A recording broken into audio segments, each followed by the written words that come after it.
السلام عليكم ورحمة الله وبركاته. الحمد لله رب العالمين، والصلاة والسلام على أشرف المرسلين وآله وصحبه أجمعين. قال الله تعالى في القرآن العظيم: أعوذ بالله من الشيطان الرجيم، بسم الله الرحمن الرحيم.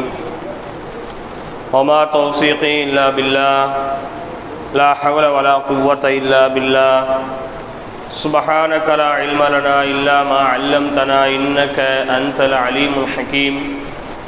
رضينا بالله ربا وبالإسلام دينا وبمحمد صلى الله عليه وسلم نبيا ورسولا. قال تعالى في القرآن العظيم: من يقرض الله قرضا حسنا. صدق الله العظيم وصدق رسوله النبي الكريم ونحن على ذلك من الشاهدين. وقال نبينا وسيدنا وشفيعنا وحبيبنا وقرة أعيننا وثمرة فؤادنا سيدنا محمد صلى الله عليه وسلم: يغفر للشهيد كل ذنب إلا الدين. رواه البخاري والمسلم. أو كما قال عليه الصلاة والسلام: صدق نبينا سيد البشر صلى الله عليه وسلم. الحمد لله. சர்வ புகழும் புகழ்ச்சியும் ஏக இறைவனாகிய அல்லாஹ் ஒருவனுக்கே உரித்தாக. வல்லோன் அல்லாஹுவின் சாந்தியும் சமாதானமும் சன்மார்க்கம் ஏந்தி வந்த சர்தார் முஹம்மது முஸ்தபா ஸல்லல்லாஹு அலைஹி வஸல்லம் அவர்கள் மீதும், அவர்களின் வாழ்க்கையின் அடிச்சுவடுகளை தங்களது வாழ்க்கையின் லட்சிய பாதையாக எடுத்து வாழ்ந்த உன்னத உத்தம சத்திய சஹாபாக்கள், நல்லோர்கள், நாதாக்கள், சுஹதாக்கள், ஷித்தீகீன்கள், மேலும் குறிப்பாக இந்த நாளிலே ஜும்மாவிற்கு வருகை தந்திருக்கின்ற, இனி வருகை தர இருக்கின்ற அனைத்து உலக முஸ்லிம்கள் அனைவரின் மீதும் அல்லாஹுவின் சாந்தியும் சமாதானமும் என்றென்றும் வற்றாத நிலைமையில் நிரப்பமாக நின்று நிலவட்டுமாக. கணித்திற்குரிய அல்லாஹ்வின் நல்லடியார்களே, நாம் வாழ்ந்து கொண்டிருக்கக்கூடிய இந்த காலம் எப்படிப்பட்ட காலம் என்பதை நாம் விளங்கிக் கொள்வதற்கு கடமையாக்கப்பட்டிருக்கின்றோம். இன்றைக்கு நாம் வாழக்கூடிய காலம் எத்தகைய காலமாக இருக்கிறது என்றால், உலகத்தில் எல்லா விஷயங்களை கொன்றும் நமக்கு ஆசையை காட்டக்கூடிய காலமாக, எல்லாவற்றின் மீதும் நமக்கு ஒரு ஈர்ப்பு வரக்கூடிய காலமாக, பார்ப்பதையெல்லாம் கேட்பதையெல்லாம் பிறர் வைத்திருப்பதையெல்லாம் தானும் வைத்து கொள்ள வேண்டும், தானும் வாங்கி கொள்ள வேண்டும் என்கின்ற ஒரு காலகட்டத்தில் இன்றைக்கு நாம் வாழ்ந்து கொண்டிருக்கின்றோம். அப்படி வாங்கப்படக்கூடிய அந்த பொருள், அந்த விஷயம் நமக்கு தேவைப்படுகிறதா, நமக்கு தேவைப்படுவதில்லையா, அது என்னவென்பதை நாம் உணர்வது அல்ல. பக்கத்து வீட்டில் இருக்கிறது, எதிர் வீட்டிலே இருக்கிறது, நண்பன் வீட்டிலே இருக்கிறது, நமது தோழியின் வீட்டிலே இருக்கிறது என்று சொல்லி எல்லாவற்றையும் நாமும் வைத்திருக்க வேண்டும். இப்படி வைத்து வாழ்வதுதான் கௌரவமான ஒரு வாழ்க்கை என்று நமக்கு நாமே சொல்லிக்கொண்டு, இப்படி பந்தாவாக பெருமையாக எல்லாவற்றையும் கையிலே வைத்து கொண்டு வாழ்வதுதான் சிறந்த ஒரு வாழ்க்கை, அதுதான் நிம்மதியான வாழ்க்கை என்று நமக்கு நாமே சொல்லிக்கொண்டு இன்றைக்கு எல்லாவற்றின் மீது ஆசை கொண்டவர்களாக, மோகம் கொண்டவர்களாக நாம் வாழ்ந்து கொண்டிருக்கின்றோம். இந்த ஆசை, இந்த மோகம் நம் அனைவரையும் பெரிய கடன்காரர்களாக ஆக்கிவிடுகிறது. இன்னைக்கு உலகத்தில் கடன் இல்லாமல் யாரும் வாழ்வது இல்லை. எல்லாருடைய வாழ்க்கையிலும் ஏதோ ஒரு நிர்பந்தத்தில், ஏதோ ஒரு இக்கட்டான சூழ்நிலையில், அல்லது சில ஆசைப்பட்ட பொருட்களை வாங்குவதற்கு, அவசியமற்றதை செய்வதற்கு ஏதோ ஒரு சூழலில் எல்லோரும் இன்றைக்கு கடன்காரர்களாக மாறிக்கொண்டிருக்கின்றோம். இந்த கடன் என்பது உலகளாவிய முழுக்க, உலகளாவிய தழுவி தற்கொலைகளை தூண்டக்கூடியதாக இன்றைக்கு மாறிக்கொண்டிருக்கிறது. அல்லாஹ் ரப்புல் ஆலமீன் காப்பாற்ற வேண்டும். இந்த வாரம் ஜும்மாவில் நாம் தெளிவுபடுத்த விரும்புவது என்ன தெரியுமா? கடன் வாங்குவதும் கடன் கொடுப்பதும், கடன்காரனாக வாழ்வதும் கடன்காரனாக மரணிப்பதும். இந்த வாரம் முழுக்க கடனை பற்றியான ஒரு தெளிவை நாம் விளங்கிக் கொள்ள வேண்டும். கடன் என்பது நாம் நினைப்பது போன்று நமது பக்கத்து வீட்டுக்காரரிடத்திலே, நமது தெரிந்தவர்களிடத்திலே வாங்கி கொண்டு தவணையை அதிகப்படுத்தி ஒரு கட்டத்துக்கு மேல கொடுக்க முடியாது, ஒன்னால என்ன பண்ணி பார்க்க முடியுமோ பார்த்துக்கோன்னு சொல்றதுக்கு பேரு கடன் இல்லை. அது அடாவடித்தனம், அது அநியாயத்தனம், அது அக்கிரமத்தனம். அந்த தனத்தை அல்லாஹ் வெறுக்கின்றான், அல்லாஹ்வின் தூதரும் வெறுக்கின்றார்கள். அல்லாஹ் குர்ஆன்ல ஒரு வசனத்துல கேட்கிறான், மை யுக்ரிதுல்லாஹ கர்தன் ஹஸனா. அல்லாஹ் என்ன கேட்கிறான்? மை யுக்ரிதுல்லாஹ கர்தன் ஹஸனா. யார் அல்லாஹ்விற்கு அழகிய கடன் கொடுப்பது? அல்லாஹ் கேட்கின்றான், அல்லாஹ்விற்கு கடன் கொடுக்க யார் தகுதியாக இருக்கின்றார்? அதுவும் எப்படி? அஹ்ஸன கர்லா, அழகிய கடன் கொடுப்ப யார் தகுதியாக இருக்கிறார்? கடன் கொடுப்பவர் சில விஷயத்தை முதலிலே கையாள வேண்டும். கடன் கொடுக்கக்கூடியவர்கள் முதலிலே சில விஷயத்தை கையாள வேண்டும். அப்போ சஹாபாக்கள் எல்லாரும் ரசூலாட்ட வந்தாங்க, அல்லாஹ்வின் தூதரே, அல்லாஹ் ரப்புல் ஆலமீன் எஜமானன் அல்லவா, அவன் கனி பணக்காரன் அல்லவா, அவனுடைய கஸானால இருந்து தானே நம்மளே சாப்பிட்றோம். அல்லாஹ் யார் அழகிய கடன் எனக்கு தாரான்னு அல்லாஹ் கேட்கானே, அல்லாஹ்வுக்கு எப்படி கடன் கொடுக்க முடியும்? அல்லாஹ்வுக்கு நம்ம கடன் கொடுக்க முடியுமா? அல்லாஹ்விற்கு கடன் கொடுக்க முடியாதே. இந்த ஆயத்தினுடைய விளக்கம் என்ன? அல்லாஹ்வின் தூதர் சொன்னார்கள், அருமை தோழர்களே, அல்லாஹ்விற்கு நீங்கள் கடன் கொடுப்பது என்பதனுடைய நோக்கம், அல்லாஹ் அங்க சொல்ல வரக்கூடிய விஷயம் என்ன தெரியுமா? வாழ்க்கையிலே மிக மிக மிக மிக ஏழ்மையில் வாழ்ந்து யாரிடத்திலும் கையேந்துவதற்கு கூச்சப்பட்டு கூனி குறுகி உங்களிடத்திலே ஒருவர் கடன் கேட்டால் அவருக்கு நீங்கள் அழகிய கடனாக அந்த கடனை கொடுங்கள். அதுதான் அல்லாஹ்விற்கு கடன் கொடுப்பது.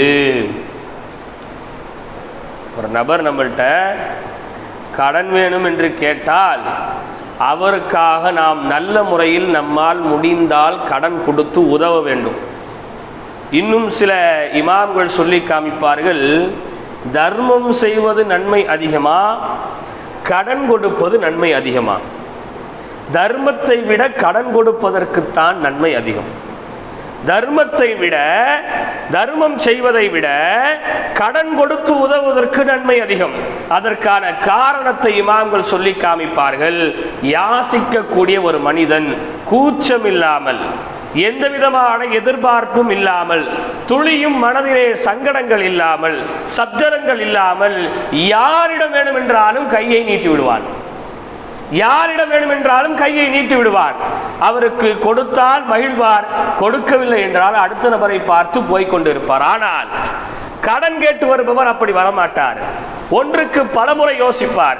இவரிடத்திலே கேட்டு இல்லை என்று சொல்லிவிட்டால் நாளை பின்ன இவர் மூஞ்சில போய் நம்ம முடிக்கணுமே, இல்லைன்னு சொல்லிட்டா ரொம்ப சங்கடமா போயிருமே, இவரோட பழக்க வழக்கத்துக்கு அது ஒரு இழுக்கான மாதிரி ஆயிருமே, போவமா வேண்டாமான்னு இரவு முழுக்க யோசிப்பார், பகல் முழுக்க யோசிப்பார்.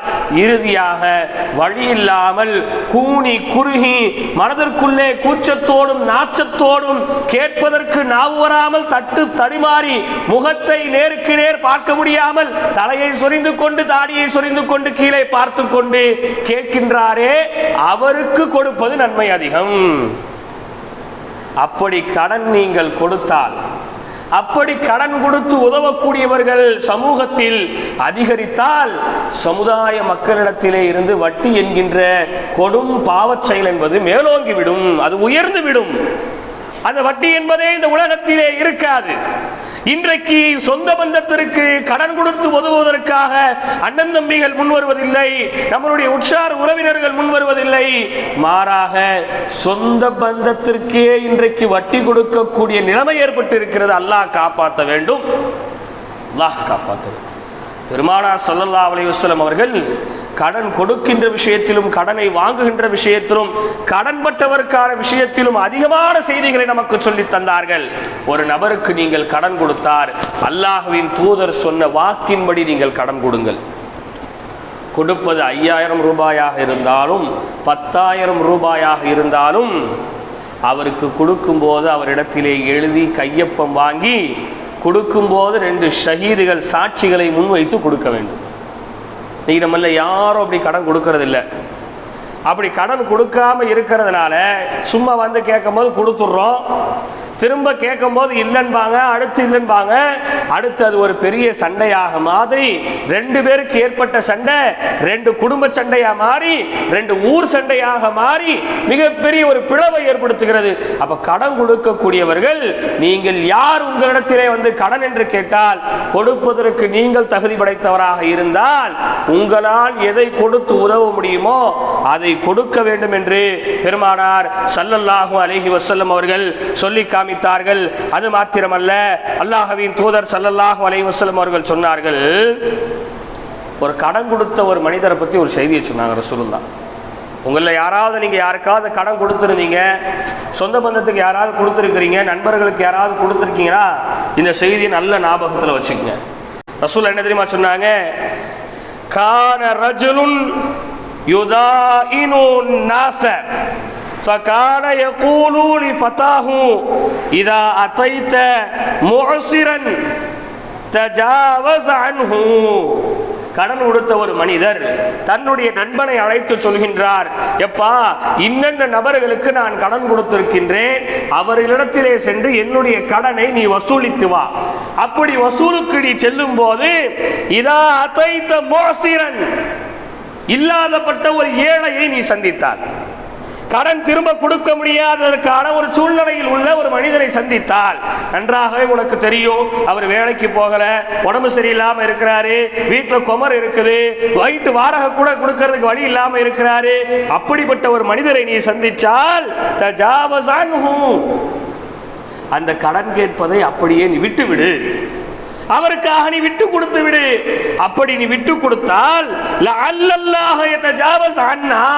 அல்லாஹ் நம்மளை நாளை மறுமையிலே பாவ செயலுக்கான குற்றங்களை பிடிக்காமல் விட்டுவிட வாய்ப்பு இருக்கு என்று ஒரு மனிதர் ஒரு கடனை வசூலிப்பவரிடத்திலே சொல்லி அனுப்பினால் நாயகம் ஸல்லல்லாஹு அலைஹி வஸல்லம் சொன்னார்கள், அப்படி சொல்லி அனுப்பக்கூடியவரை அல்லாஹ் மறுமையிலே சந்திச்சார். சொல்ல சொன்னாங்க, அல்லாஹ் மறுமையிலே சந்திச்சால் அல்லாஹ் அவரை விட்டு விடுவான். சுப்ஹானல்லாஹ். இது கொஞ்சம் அப்படியே யோசிச்சு பாருங்களேன். யாருக்கு கொடுத்துருப்போம்? கூட பிறந்த அக்கா தங்கச்சி கொடுத்துருப்போம், அண்ணன் தம்பிக்கு கொடுத்துருப்போம், நம்ம கூட 20 வருஷம் 30 வருஷம் பழக்க வழக்கத்தில் இருந்தவருக்கு தான் கொடுத்துருப்போம். ஒரு 5000 ரூபாய் காசுனால சண்டை போட்டு ஜென்மத்துக்கும் பேச முடியாத அளவுக்கு ஒரு பிளவை ஏற்படுத்தணும். பார்த்தீங்களா? இதை விட சமூகத்தில் ஒரு கொடிய செயல் என்பது இருக்கவே இருக்காது. கடன் கொடுக்கும் போதே அவர் கொடுக்கிறதுக்கு தகுதியானவராக இருந்தால் தரட்டும், அவர் கொடுப்பதற்கு தகுதி வராதவராக இருந்தால் அதை நான் மன்னித்துக் கொள்வேன் என்கின்ற எண்ணத்திலே ஒவ்வொருவரும் கடனை கொடுக்க வேண்டும். அது மாத்திரமல்ல, நாயகம் ஸல்லல்லாஹு அலைஹி வஸல்லம் கடன் கொடுக்கக்கூடியவங்களுக்கு அடுத்த ஒரு சிறப்பை சொன்னாங்க. யாராவது கடன் கொடுத்திருந்தா இதையும் ஞாபகத்தில் வச்சிருங்க. ரசூலுல்லாஹ் சொன்னாங்க, மன் சர்ரஹு ஐ யுன்ஜியஹுல்லாஹு மின் குர்பத்தி யௌமல் கியாமா. ஒரு நாள் கியாமத் நாளுடைய நெருக்கம், மறுமை நாளுடைய நெருக்கத்தில் அல்லாஹ்வின் வேதனையிலிருந்து பாதுகாவலை பெற விரும்பக்கூடிய ஒரு மனிதர் அவர் என்ன செய்ய வேண்டும் தெரியுமா? ஃபல்யுனஃபிஸ் அன் முஅசிரின் அவ் யலஅ அன்ஹு. ரசூலுல்லாஹ் 2 விஷயத்தை சொன்னாங்க. கியாமத் நாளுடைய நெருக்கத்தில் அல்லாஹ்வுடைய வேதனை ரொம்ப கடுமையா இருக்கும். தஜ்ஜால் வருவான், தாபத்துல் அர்த் வரும், யஜூஜ் மஜூஜ் வரும், வெப்பம் அதிகமாகும், இன்னும் ஏராளம் தண்டனைகள். கியாமத் நாளுடைய அதாப், கியாமத் நாளுடைய நெருக்கம் என்பது மனிதர்கள் இப்பூமியில் வாழ்வதற்கு தகுதியற்ற இடமாக இந்த பூமி மாறி போகும். பெருமானார் சொன்னார்கள், எந்த அளவுக்கு கியாமத் நாளுடைய நெருக்கத்தின் வேதனை இருக்கும் தெரியுமா? ஒரு கருத்தரித்த தாய், ஒரு கர்ப்பிணி பெண் தன் குழந்தையை பெற்றெடுத்ததை கூட தெரியாத நிலைமையில் அமர்ந்திருப்பார். பிரசவ வலிங்கிறது சும்மா சாதாரண வழியா? உயிர் போய் உயிர் வர வழி. அந்த உயிர் போற வழியை கூட உணர முடியாத வேதனை கியாமத் நாளுடைய நெருக்கத்திலே இருக்குமே, அந்த நெருக்கத்தில் இருக்கக்கூடிய வேதனையிலிருந்து ஒருவர் பாதுகாவல் பெற விரும்பினால் அவர் கடன் கொடுத்த மனிதருக்கு அவர் தவணையை அதிகரித்து கொடுக்கட்டும். யாரு கடன் கொடுத்தீங்களோ என்ன செய்யுங்க, தவணையை அதிகரித்து கொடுங்க. இப்போ 2 மாதத்துல முடியலையாப்பா, இன்னும் தாப்பா ஒரு 3 மாதம் வச்சுக்கோ, பிரச்சனை இல்லை, 3 மாதம் கழிச்சு என்ன கொடு என்று அவருக்கு நீங்கள் தவணையை அதிகரிங்க. அல்லது யலா அன்ஹு, அந்த கடனை திரும்ப பெற்றுக்கொள்ளாமல் அப்படியே விட்டு விடுங்கள். இப்படி விட்டு விடுபவருக்கு கியாமத் நாளுடைய நெருக்கத்தில் ஏற்படக்கூடிய வேதனையை அல்லாஹ் ரப்புல் ஆலமீன் அகற்றி விடுகின்றான் என்று பெருமானார் ஸல்லல்லாஹு அலைஹி வஸல்லம் அவர்கள் சொல்லி காமிக்கிறாங்க. அப்போ கடன் கொடுக்கக்கூடிய சில நபர்கள் சில முக்கிய விஷயத்தை கையாளணும். கடன் கொடுத்துட்டோன்னு சொன்னால் கடன் வாங்கினவன் நமக்கு அடிமைன்னு நம்ம நினைக்கக்கூடாது. நம்ம 5000 ரூபா அவருக்கு கடமாக தான் கொடுத்து உதவி இருப்போம், இனாமாக கொடுத்துருக்கிற மாட்டோம். ஆனால் கடன் கொடுத்துட்டா நம்ம தான் என்னமோ அவரை வாழ வைக்கிற மாதிரி நமக்கு ஒரு நினப்பு வருதா இல்லையா? அவர் எங்கேயெல்லாம் நம்மளை பார்க்குறாரோ அவர் நமக்கு மரியாதை செய்யணும்னு நமக்கு ஒரு எண்ணம் தோணும். எங்கேயெல்லாம் நம்மளை அவர் பார்க்காரோ நம்மள்கிட்ட பதில் அவர் சொல்லிட்டு போகணும்னு நமக்கு தோணும். நம்ம தான் இந்த 5000 ரூபா கொடுத்து தான் என்னமோ வாழ்க்கையில் அவன் ஜென்மத்துக்கே கழிக்க போறானுங்கிற மாதிரி ஒரு கற்பனையில மிதக்குவோம். அது மட்டும் இல்லாமல் கொடுத்த கடனை கேட்கும்போது இடம்பொருள் ஏவலை கவனிச்சு கேட்கணும். ரசூலுல்லாஹ் சொன்னாங்க, காபாவை பார்த்தாங்க ரசூலுல்லாஹ், காபாவே உன்னுடைய மகத்துவம் எவ்வளவு பெரியது, உன்னை அல்லாஹ் எப்படி கண்ணியப்படுத்தி வச்சிருக்கிறான், அல்லாஹ் உன்னை எப்படி சிறப்புப்படுத்தி வச்சிருக்கிறான். உன் கண்ணியத்தை சொல்ல வாய்ப்பே இல்லை, உன் கண்ணியத்தை சொல்ல வார்த்தைகளே இல்லை. அந்த அளவிற்கு காபத்துல்லாஹ்வே நீ கண்ணியமானது. ஆனால் ரசூலுல்லாஹ் சொன்னாங்க, ஆனால் உன்னை விட, எதை பார்த்து சொல்றாங்க ரசூலுல்லாஹ்? காபத்துல்லாஹ் பார்த்து சொன்னாங்க. ஆனால் உன்னை விட ஒரு முஸ்லிமின் மானம் பெரிதானது. ரசூலுல்லாஹ் என்ன சொன்னாங்க? ஒரு முஸ்லிமுடைய மானம் காபத்துல்லாஹ்வை விட பெரிதானது. ஒரு முஸ்லிமை கேவலப்படுத்தாமல் அவரை கண்ணியத்தோடு நடத்தி கொள்வது காபத்துல்லாஹ்வை விட பெரிதானதுன்னு சொன்னாங்க. இன்னைக்கு கொடுக்கும் போது என்ன தெரியுமா சொல்லி கொடுப்போம்? நேரத்துக்கு தரல, மானங்கட்ட கேள்வி கேட்டு போடுவேன். இப்படி சொல்லி கடன் கொடுக்கணும். நேரத்துக்கு தரல, வீட்டில் அவ்வளோதான், வாங்கிட்டு போகும்போதே அவருக்கு ஹார்ட் அட்டாக்கே வந்துடும், நிம்மதியாக தூங்க முடியாது. கடன் கொடுப்பவர்கள் கடனை பெறக்கூடியவர்களிடத்தில் தன்மையான முறையிலே நடந்து கொள்ளுங்கள் என்று பெருமானார் ஸல்லல்லாஹு அலைஹி வஸல்லம் அவர்கள் சொன்னார்கள். அப்ப இன்னைக்கு நம்ம பெரும் கடன்லாம் கொடுக்கல, சொற்பமான கடன்களை கொடுத்து கொண்டு இன்னைக்கு அடிச்சுக்கிறோம், பிடிச்சுக்கிறோம், நடு ரோட்ல கேவலமா கெட்ட வார்த்தைகளை சொல்லி பேசிக்கிறோம். என்னன்னு விசாரிக்க போனா நேற்று 100 ரூபா வாங்கினா இன்னைக்கு தரல, பெட்ரோல் கூட 100 ரூபா வாங்கினது இன்னைக்கு தரலங்கிறதுக்காக வேண்டி ஊர் சண்டை வரா மாதிரி பெரிய சண்டை போடக்கூடிய ஒரு சூழ்நிலை இன்னைக்கு என்ன செஞ்சுட்டு இருக்கிறோம், பார்த்து கொண்டிருக்கின்றோம். இப்படி கடன் கொடுப்பவர்கள் சில விஷயங்களை கையாளுறதாக இருந்தாலும் கூட கடன் வாங்கக்கூடியவங்க ரொம்ப கவனமா இருக்கணும். கடன் கொடுத்தவங்களுக்கு இந்த மாதிரி ரசூலுல்லாஹ் சில விஷயங்களை சொன்னாங்க. நீங்க கடன் வாங்குறீங்களா, நீங்க கடன் வாங்கின கடனை உங்களுக்கு அடைக்கணுமா, கடனை அடைக்கணும், என்ன செய்யணும்? கடனை அடைக்கணும்னு சொன்னால் என்ன செய்யணும்? வேலைக்கு போகணுமா? வேலைக்கு போகணும், சம்பாதிக்கணும், அப்புறம் கடனை கொடுக்கணும். அப்படியானே? கடனை வாங்கிட்டு என்ன செய்யக்கூடாது? கடன் வாங்கி வச்சு காசை வச்சு சாப்பிட்டுட்டு எல்லாரும் வீட்டில் படுத்து உறங்கிடக்கூடாது. இப்போ ரசூலுல்லாஹ் சொன்னாங்க, சில பேர் வாழ்க்கையில் கடனை கொடுக்கவே மாட்டான், தவணையை இழுத்தடிச்சு கடன் கொடுத்தவருக்கு கடைசியில் ஒரு கட்டத்துக்கு மேலே இனிமே போய் இந்த ஆள்கிட்ட கேட்கவா அப்படிங்கிற மாதிரி ஒரு எண்ணம் வந்துடும், அப்படியே விட்டுருவாரு. இவர்கள்லாம் யார் தெரியுமா? இவங்க கடன்கள் ஏன் அடைய மாட்டேங்குது தெரியுமா? ரசூலுல்லாஹ் சொன்னாங்க, உன்னுடைய கடன் அடைய வேண்டும் என்று சொன்னால் ரொம்ப இலகுவான வழி. இங்கே விடிய நின்று தொழணும்னு இல்லை, விடிய அல்லாட்ட கலந்து கண்ணீர் வடிச்சு தௌபா செஞ்சு சல்லா முழுக்க நினைக்கிற அளவுக்கு நீ அழுது துவா செய்யணும் இல்லை. ரசூலுல்லாஹ் சொன்னாங்க, நீ கடன் வாங்குறியா, மன் அகத அம்வாலன் நாசி, ஒரு மனிதர் இருந்து கடன் பெறுகின்றார். கடன் பெறுகின்ற போரே யுரீது, கடன் பெற்றுக்கொள்ளக்கூடிய அந்த மனிதர் நாடுகின்றார், அதாஹா, இதை எப்படியாவது கொடுத்துடணும்பா. கடன் வாங்கும் போது என்ன நினைக்கணும்? எப்படியாவது கொடுத்துடணும்னு நினைக்கணும். கூட பிறந்த தம்பிகிட்ட வாங்கினாலும் அண்ணன்ட்ட வாங்கினாலும் அவன்கிட்ட தானே பார்த்துக்கலாம், அப்படி வாங்கக்கூடாது. குழுக்காரன் தானே, வரும்போது பார்த்துக்கலாம். டியூகாரன் தானே, வண்டியை தூக்கும் போது பார்த்துக்கலாம். போன்காரன் தானே, போனை லாக் பண்ணும்போது பார்த்துக்கலாம். அப்படி இல்லை, வாங்கும் போதே யுரீது அதாஹா, அந்த கடனை கொடுக்க வேண்டும் என்கின்ற எண்ணத்தில் ஒருவர் கடன் வாங்கினால் அத்தல்லாஹு அன்ஹு, அவருடைய கடனை அல்லாஹ் அடைத்து விடுகின்றான். நீங்க நம்ம அப்படி கடன் வாங்குறோமா? வாங்கும் போதே கொடுக்கணும் எண்ணத்தை வாங்குறோமா? வாங்குறது இல்ல. ரசூல் அடுத்து சொன்னாங்க, ஒமன் அகத, இன்னொருவர் கடன் வாங்குகிறார், யுரீது, அவர் வாங்கும் போதே மனசில் நினைக்கிறார், இத்ஃபாஹா இத்லாஃபஹா, பார்த்துக்கலாம் கொடுத்துக்கலான்னு ஒருத்தவர் நினைச்சாருன்னு சொன்னா அத்ஃபஹுல்லாஹு அலைஹி, அல்லாஹ் அதன் விஷயத்திலே, கடன் விஷயத்தில் அல்லாஹ் அவரை கேவலப்படுத்திடுறான் என்று பெருமானார் ஸல்லல்லாஹு அலைஹி வஸல்லம் அவர்கள் சொல்லி காமித்தார்கள். கடனை குறித்து ஏராளமான செய்திகள் ரசூலுல்லாஹ் சொன்னாங்க. குறிப்பா கடன் வாங்குபவர்கள் ஒரு விஷயத்தை நல்ல கவனத்தில் வச்சுக்கங்க.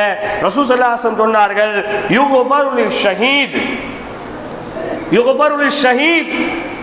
போர்க்களத்திலே கலந்து வீரமரணம் அடைந்த ஷஹீதனுடைய அனைத்து பாவங்களும் மன்னிக்கப்படுகிறது. குல்ல தம்பின், எல்லா பாவங்களும் மன்னிக்கப்படுது.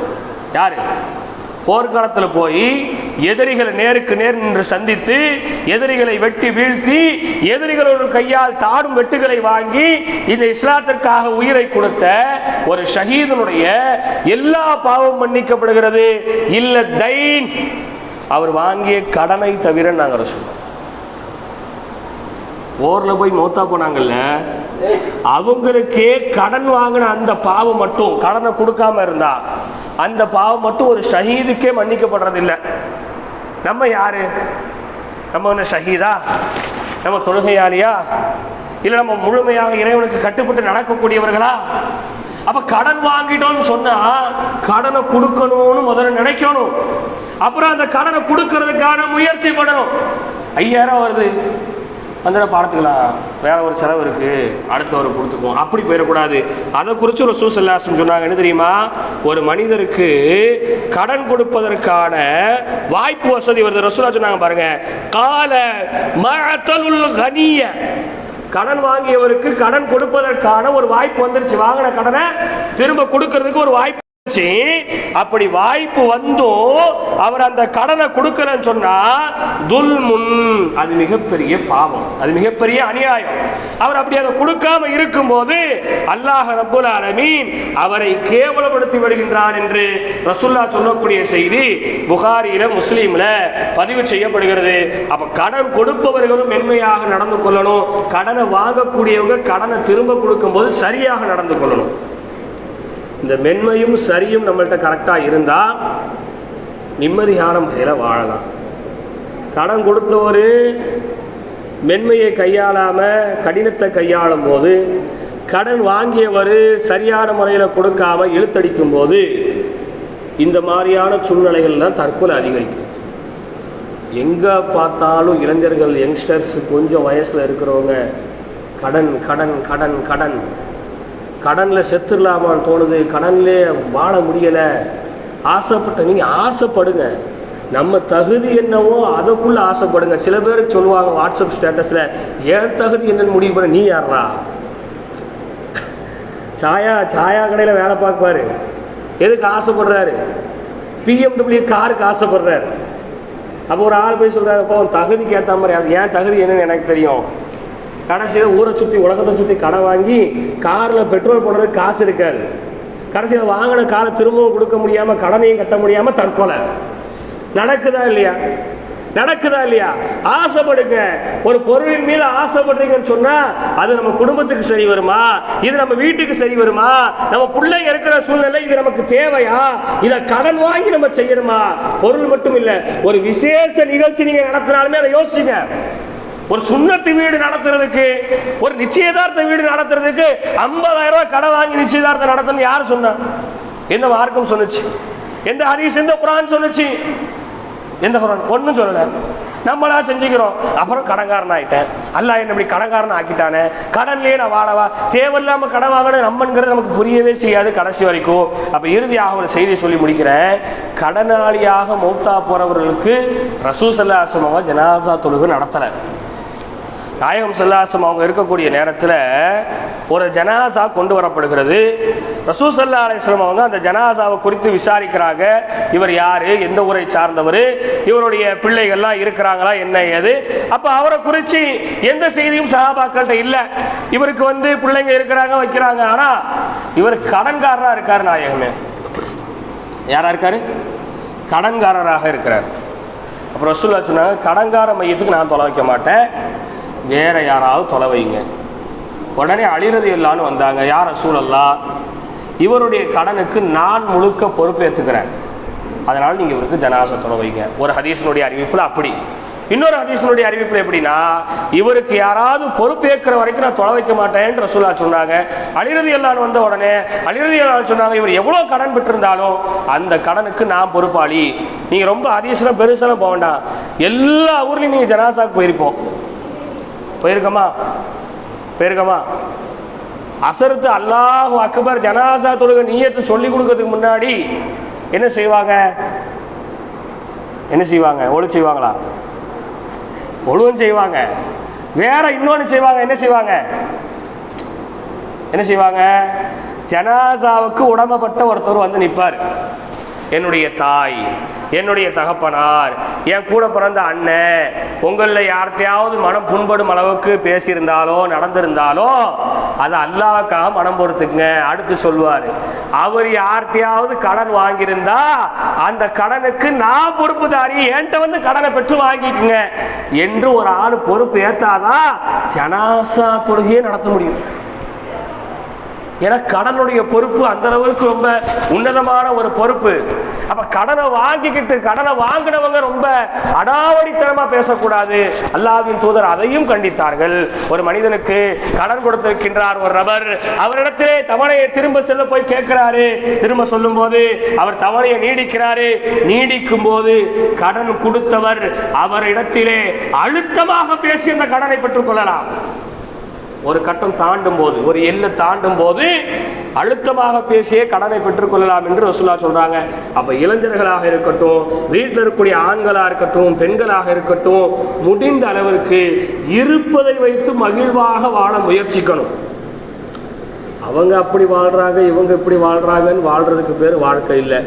நமக்கு எது அல்லாஹ் கொடுத்துருக்கானோ அதை சரியா வாழ்ந்தா போதும். யாரும் உங்களை பெருமையாக நினச்சி நம்ம வீட்டில் ஒரு பக்கா சோறை போட்டால் 2 பக்காவோ பொங்க போதா பானை? பக்கத்து வீட்டுக்காரங்க நம்மளை பெருமையாக நினச்சா ஒரு பக்கா சோறு 2 பக்காவா பொங்க போதா? கேவலமாக நினச்சா ஒரு பக்கா போட்டது அரை பக்காவா குறைய போதா? ஒன்றும் மாற போறதில்லை. வீண் பெருமைக்காக, உலக பெருமைக்காக, தானும் ஒரு ஆள் என்பதை காமிப்பதற்காக அவசியமற்ற கடன்களை வாங்கி கொண்டு கடன்களிலே தத்தளித்துக் கொண்டு அந்த கடனை கொடுக்க முடியாமல் மன சோர்வுகள்ல வட்டியின்பால் செல்லக்கூடியவங்க அப்படியும் நிறைய கேட்டகரி இருக்கு. வட்டி, அந்த வட்டியை மறக்கிறதுக்கு மது, அது மறக்கிறதுக்கு வேற ஒரு பாவம், அதை மறக்க இன்னொரு பாவம், இப்படி கடனை சுற்றி நிறைய பாவமான செயல்கள் என்பது தொடர்ச்சியாக நிகழ்ந்து கொண்டிருக்கிறது. எனவே வாழக்கூடிய காலங்களில் கடனற்ற ஒரு வாழ்க்கையை வாழ அல்லாஹ்ட்ட துவா செய்யுங்க. ஏன்னா ரசூலுல்லாஹ் துவா கேட்டாங்க, அல்லாஹும்ம இன்னி அஊது பிக்க மினல் ஹம்மி வல் ஹுஸன் வ நஊது பிக்க மின் ஆஜிஸி வல் கஸல் வ நஊது பிக்க மின் ஜுப்னி வல் புஃல் வ நஊது பிக்க மின் கலபத்தி தைனி வ கஹரிர் ரிஜால். யா அல்லாஹ், சோம்பேறித்தனத்தை விட்டும் அசட்டத்தனத்தை விட்டு நான் உன்கிட்ட பாதுகாப்பு தேடுறேன். யா அல்லாஹ், கஞ்சத்தனப்படுவதை விட்டு உன்கிட்ட பாதுகாப்பு தேடுறேன். இன்னும் கடன்காரர்களுடைய ஆதிக்கத்தை விட்டு நான் உன்கிட்ட பாதுகாப்பு தேடுறேன். கடன்காரர்களுடைய ஆதிக்கம் இருக்க, அது ரொம்ப மோசமான ஆதிக்கம். அப்படிதானே? அந்த ஆதிக்கத்திலேருந்து ரசூலுல்லாஹ் பாதுகாப்பு தேடினாங்க. அப்போ கடனில் இருந்து பாதுகாப்பு தேடுங்க. கடனில் இருந்து பாதுகாப்பாக முடிஞ்ச வரைக்கும் இருங்க. வாங்கின கடனை முடிஞ்ச மட்டும் சீக்கிரம் கொடுக்க முயற்சி பண்ணுங்க. அல்லாஹ் ரப்புல் ஆலமீன் வாழக்கூடிய காலங்களில் கடன் இல்லாத வாழ்க்கையை வாழ அருள் புரிவானாக. அப்போது இஸ்லாமிய வருட பிறப்பு அடுத்து ஒரு 2-3 நாளில் முஹர்ரம். நம்ம பசங்க எல்லாம் என்ன செய்யணும்னா, 2025 பிறக்கும்போது நியூ டிசிஷன் எடுக்கக்கூடாது. 2025 பிறக்கும்போது நியூ டிசிஷன், அதாவது இந்த வருஷத்துலேருந்து நான் இதை செய்ய மாட்டேன், இந்த வருஷத்துலேருந்து இந்த இடத்துக்கு போக மாட்டேன், இந்த பாவத்தை செய்ய மாட்டேன், நியூ டிசிஷன் எடுக்க 2025 எடுக்கக்கூடாது. நமக்கு இஸ்லாமிய வருட பிறப்புங்கிறது முஹர்ரம் மாதம். அந்த முஹர்ரம் மாதம் என்பதில் முடிந்த அளவிற்கு அந்த முஹர்ரம் மாதத்தை பற்றி நிறைய சிறப்புகள் இருக்குது, அது வேறு. அது இன்ஷா அல்லாஹ் வரக்கூடிய வாரங்களில் நம்ம தொடர்ந்து பேசுவோம். அந்த மாதங்களில் தொழுகையில் முழுமையான முறையில் ஈடுபடுங்க. கடன்களை கொடுப்பதற்கு கடினமான முறையில் உழைங்க. ரசூலுல்லாஹ் இன்னொரு ஹதீஸில் சொன்னாங்க, உணவுகள்லேயே சிறந்த உணவு எது தெரியுமா? தன் கையால் உழைத்து உண்ணக்கூடிய ஒரு வேளை உணவு தான் சிறந்த உணவு. கடை வாங்கி சாப்பிட்றது சிறந்த சாப்பாடு இல்லை. பெருமைக்கு என் முன்னாடி அந்த கடை கூட்டு போகிறதுக்காக வேண்டி கூட பழகிறவன்ட்டா 200 300 ஜிபே போடு, எங்கடா நிற்கிறேன்? சாயா கடையில் நிற்க. அது சிறந்தது அல்ல. கையில் என்ன இருக்கோ அதை கொண்டு போய் செலவு பண்ணால் போதுமானது. இன்ஷா அல்லாஹ் அல்லாஹ் வாழக்கூடிய காலங்களில் இழிவில்லாத கண்ணியமான வாழ்க்கையை நம் அனைவருக்கும் வாழ்வதற்கான வாய்ப்புகளை வசதிகளை ஏற்படுத்துவானாக. தென்காசியிலிருந்து ஒரு சகோதரி, அவர்களுடைய மகன் நடக்க முடியாத ஒரு நோயில் வசப்பட்டு இருப்பதாக அவர்களுக்கு உதவி தேடி வந்திருக்கின்றார்கள். தாங்களால் முடிந்த உதவிகளை அவர்களுக்கு ஏற்பாடு செய்யுங்க. இன்ஷா அல்லாஹ் வரக்கூடிய நாளைக்கு அசருக்கு பிறகு ஒரு பெண்கள் பயான் இருக்கிறது. அந்த பெண்கள் பயானில் சில முக்கியமான தகவல்கள் பரிமாற இருப்பதினால முடிந்த அளவுக்கு இங்கே வெளியே வச்சு தான் பேசப்படும். ஆண்களும் அதில் இன்ஷா அல்லாஹ் கலந்து கொள்ளுங்கள். நம் ஊர் சார்ந்து, நமது மதரசா சார்ந்து எண்ணிலடங்காத பல விஷயங்கள் அதில் கலந்து உரையாட இருப்பதினால் ஆண்களும் பெண்களும் அதிலே தவறாமல் கலந்து கொள்ளுங்கள். அஸ்ஸலாமு அலைக்கும் வரஹ்மத்துல்லாஹி வபரகாத்துஹு.